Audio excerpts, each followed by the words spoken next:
And take it away, Cheddar. Darling Declairs, written by Emma Mayo. Over black, a female voice. Terrifies me more than the sea. Fade in.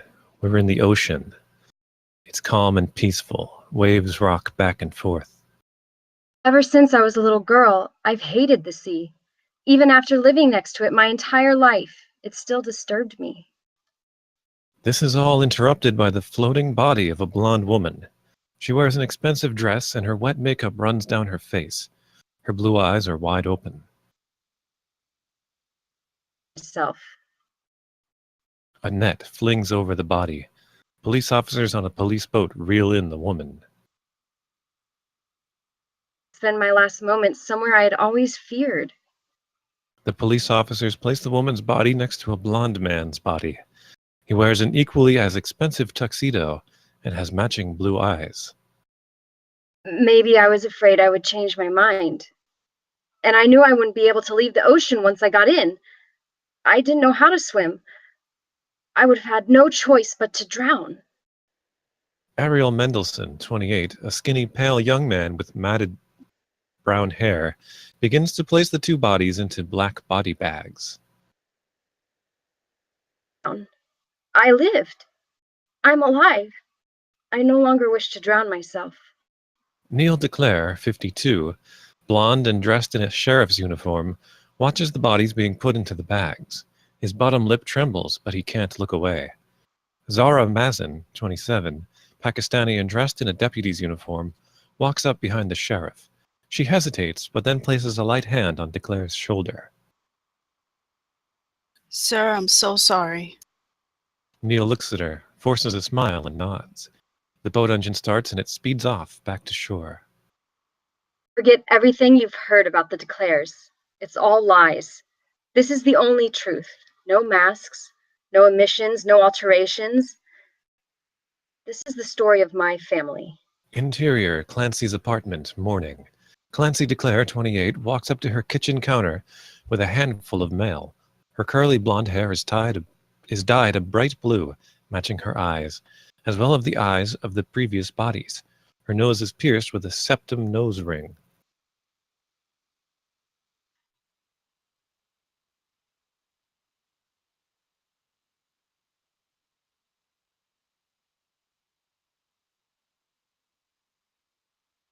It all began with the letters. Clancy finds a white envelope in the middle of the bills and junk mail. Her name is written on it in delicate cursive. That's a handwritten invitation to their charity ball. Clancy opens the envelope and pulls out a handwritten letter. In letters. They were old-fashioned like that. Every guest had to check the box yes or no and then mail it back to them. Two boxes marked yes and no are at the bottom of the letter. She puts the letter down and looks up. Interior, Elise's house, morning. Elise Declair, 28, struts into her kitchen where her family sits eating breakfast.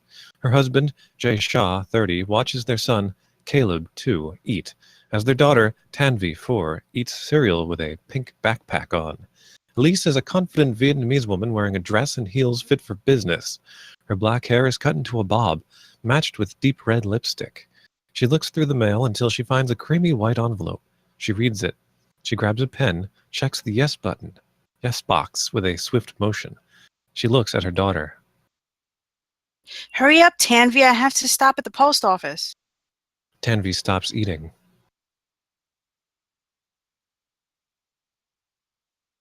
Can I put the paper in? Only if you hurry. Tanvi nods and starts eating faster. Let me see this. Elise hands him the letter. Part of me still thinks I should have gone with the other font. Jay brings his attention to Caleb, who has dropped his spoon on the floor. I think it's perfect. He hands the letter back to her and she puts it into his envelope.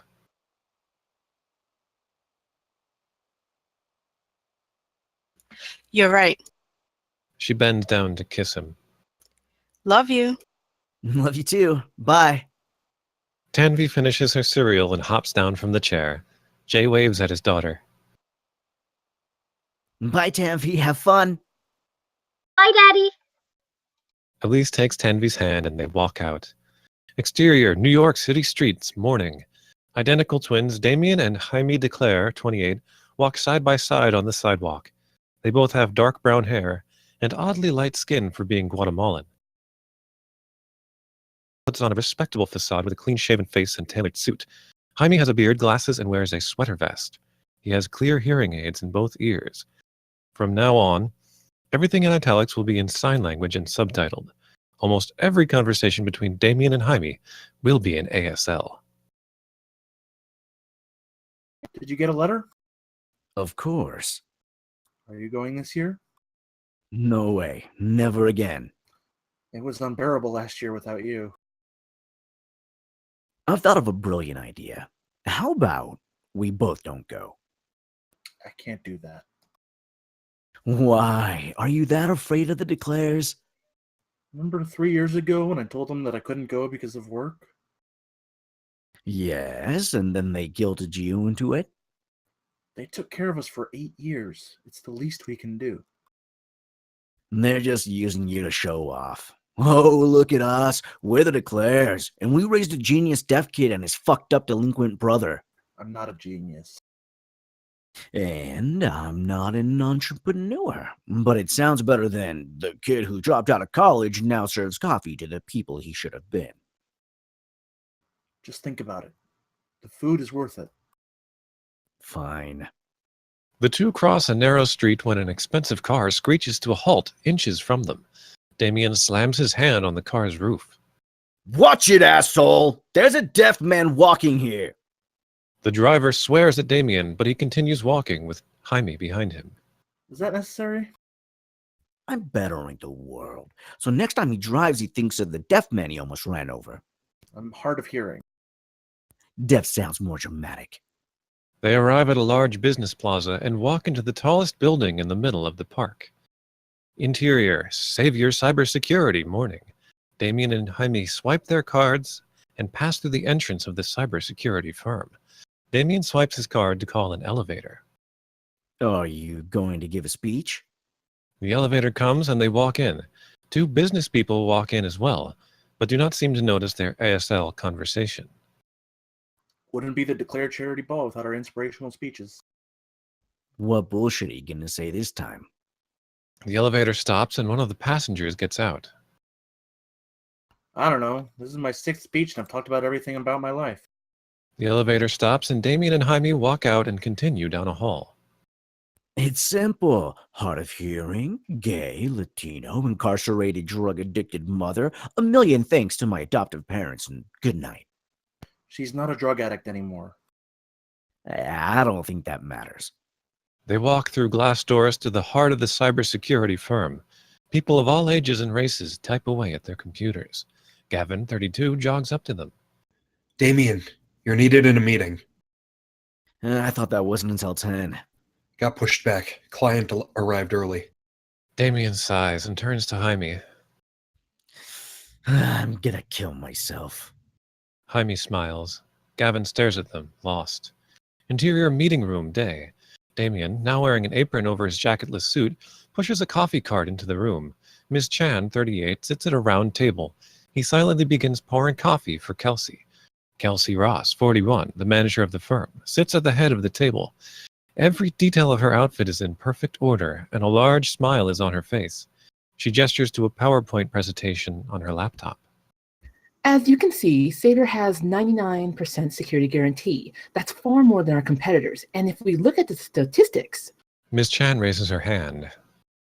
Mrs. Ross, this is all very fascinating. But what Mr. Lin wants to know is simply if you can keep his databases protected from hackers or anyone who wants to access his files or bank accounts. Oh, well, of course. Is there anything in specific? Damien begins pouring Ms. Chan a coffee. Breach. Mr. Lin has very sensitive materials in his personal hard drive. Soy, no sugar, and only an ounce of creamer. Damien puts the whole milk back and grabs the soy. It's there. He'll be out of town for the weekend, so he'll be expecting top security when he comes back. Should we wait until the weekend to begin then? Ms. Chan drinks her coffee. Under enough stress. He's donating a large sum of money to the Declare Foundation. That's what was breached. Damien freezes when he hears the name Declare. I'll have my top programmer on it whenever you call. We'll be in touch. Damien watches as the women shake hands. Interior, Savior, Cybersecurity, morning. Kelsey walks up to Jaime sitting at his desk, concentrated on his work. She taps him on the shoulder and he turns around. I need you to work this weekend. I can't. I already told you this. Ian Lynn just signed on with us. The tech business guy? Well, I'm going to be with him this weekend. Right, Declare charity thing. Sometimes I forget you're a part of that mess. Damien walks up to them, having been listening. Sometimes I do too. Happiest moments of my life. I don't know what you heard in there. I'm the help. I never hear anything. I don't know what happens at charity balls, but please, Jamie, try to sell us. Didn't he already sign on? Yes, but he could easily leave, so I need you to charm him. You're talking to the wrong person. No, not you. You don't go anywhere near him. He's not even going. Yeah, I am. Really? Yeah, don't worry, Kelsey. We got this. Kelsey is about to say something, but loses the words. She points at Damien. There's something off about you. I don't know what it is, but I'll figure it out. Leave Lynn alone. Damien